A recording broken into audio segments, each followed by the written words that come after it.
Good afternoon to all. I know the tough task I was given before, before me, immediately after lunch, I know. Anyway, thank you very much for session. I should appreciate at the outset the technical committee which has given such a nice scope for the 5 trillion economy. In fact, I was thinking how to take it forward. The role of CMAs in 5 trillion economy. I thought, first of all, let us start with where the world has come. The world has come from Niti Aayog. So, the document of Niti Aayog talks about 4 drivers and very lengthy components. Once you see the document in detail, you get so much of, enthusiasm from the cost accountant perspective. There's so many areas of scope you can go forward. I think all the Central Council members are there. I think there's excellent treatise, I can say, if the Niti Aayog document. I'll take the 4 drivers, and within the 4 drivers, what are the components they gave? Growth in GDP, growth in investment rate, increase in exports. This one word of increase in exports is sufficient to look at the scope of the profession what we have. The amount of competitiveness, cost competitiveness, bottlenecks, starting from manufacturing to dispatch to export. You have so much of a scope in that area of exports, employment and labor reforms, technology innovation, industry growth, doubling farmers' income. The amount of role of cost accountant in doubling farmers' income is stupendous in terms of the reduction of cost of production and getting remunerative prices. In fact, working at the cost of production of this, and housing for all, housing sector, travel, tourism, hospitality, and minerals. This is the first driver. The second driver,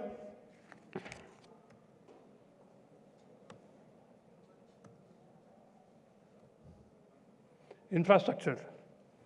Energy, power, oil and gas, coal, renewable energy efficiency, surface transport, railways. I don't know anybody from railways. The amount of the way the costing is done, I think it leads a lot of improvement. Civil aviation. You see what is the amount of sickness in civil aviation. Except Indigo, I don't think anybody is making profits by jet now. The amount of scope for costing application, ports and shipping, inland waterways, logistics, digital connectivity, smart cities for urban transformation, Swachh Bharat mission, water resources, sustainable environment, inclusion, school education. The cost of education is going so high. I think we have to work out on how to reduce the cost in the education sector. Technical education and training, skill development is another great area. Of course, we are doing a lot of skill development as an institute. As cost accountants, every one of us is doing skill development with whatever possible with us, but a lot more to be done there. Public health management and action, comprehensive primary health care, human resource for health, universal health coverage.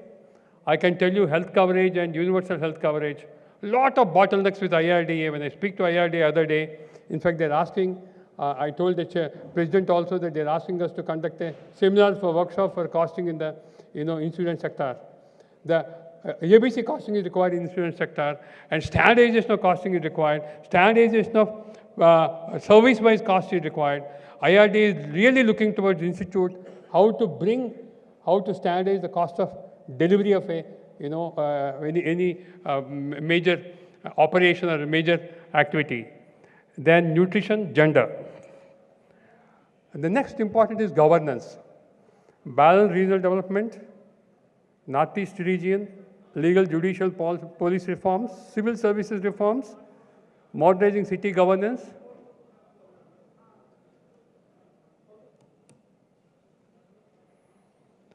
optimizing use of land resources, data-led governance and policy making.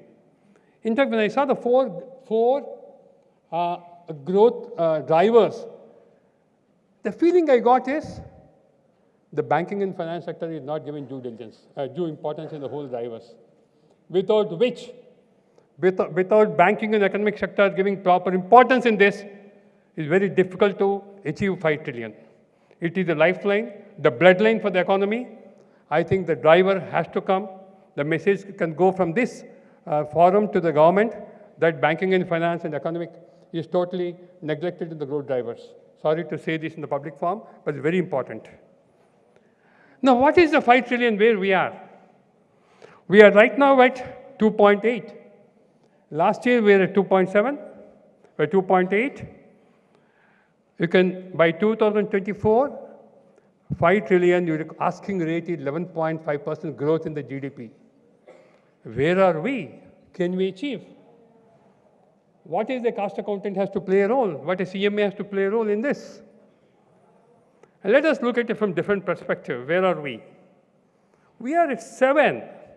US is 20.4 trillion, China 14.1, Japan 5.2, Germany 4, UK 3 trillion, France 3, we are at 3, but of course 2.8.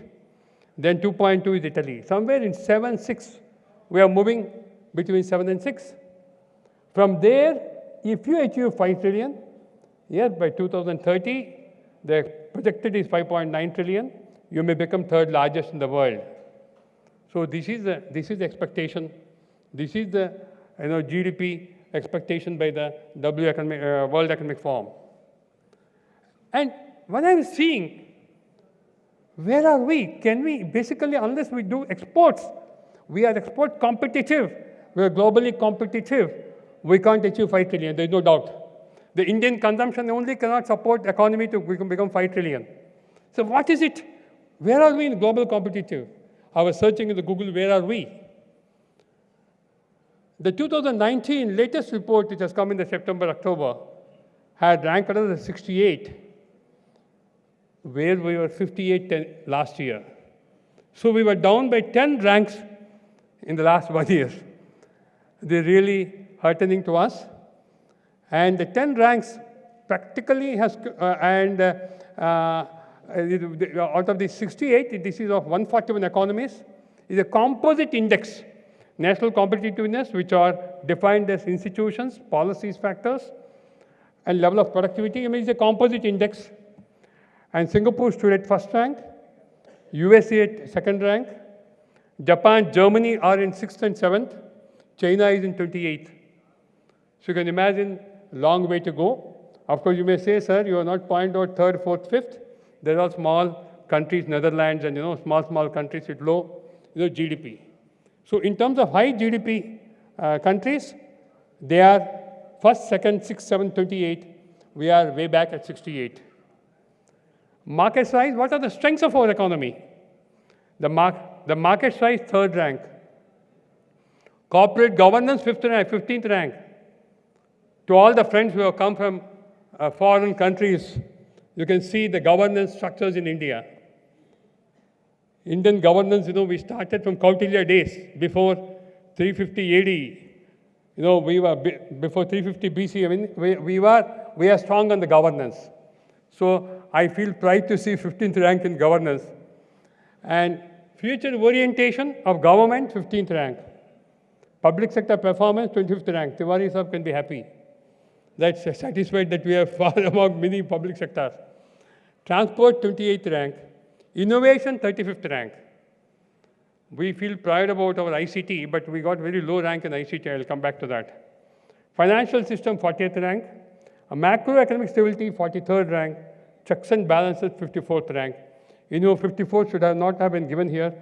I thought above 58, above 68, let me give some numbers. The bad weaknesses are transparency, 66th rank. Business dynamism, 69th rank. Property rights, 87th rank. Of course, a lot of work has been being done by central government and state governments on the property rights. I don't know why the rank is not improving. Everything is now digitized, and you can get in India anywhere you can get your encumbrance certificate from the digital mode. But still, we are 87th. Banking system, 89th. This is very disturbing. Product market efficiency, 101 rank.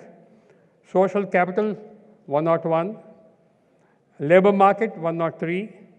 Utility infrastructure, 103. This is a basic problem in India is about drinking water, safe water, clean environment. Skill-based, 107. Health, 110.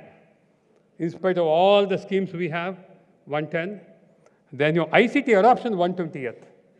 In fact, we boast so much on, we have so much mobile connectivity and all that. The information, communication, technology adoption is 120th rank. Security, 124th. Lack of openness, 131. This is where we are. If you see why we have dropped at 10 points, basically the real drop in terms of score is not much. It is only 0.7 points. It's not a major drop. But other countries have improved a lot. Colombia, Azerbaijan, South Africa, Turkey have improved a lot. So India ranks beyond 100 on 5 pillars, and below 50, only 4 pillars. So this is where I'm talking, these pillars are growth pillars. So very important is where we are, where we have to go. So it is clear that unless India turns around the weaknesses into strengths and improves its rank in global competitive index, it cannot achieve desired economic growth of 5 trillion economy by 2024. Let us be very clear.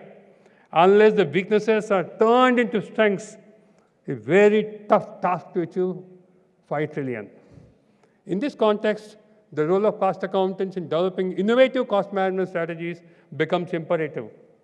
In fact, I wish the institute can take up a separate a small group to work out on cost management strategies under each driver and component where we can support the government and the country, The CMA should identify and develop cost management strategies under each component of growth drivers.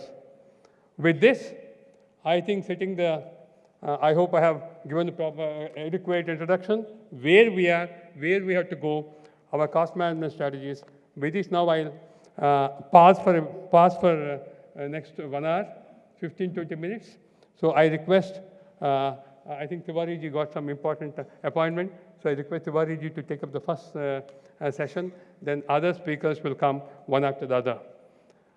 Thank you very much. With this, I look forward. We have experienced, eminent panel. They will throw light on the cost management strategies and innovative strategies. Thank you very much, sir. Thank you.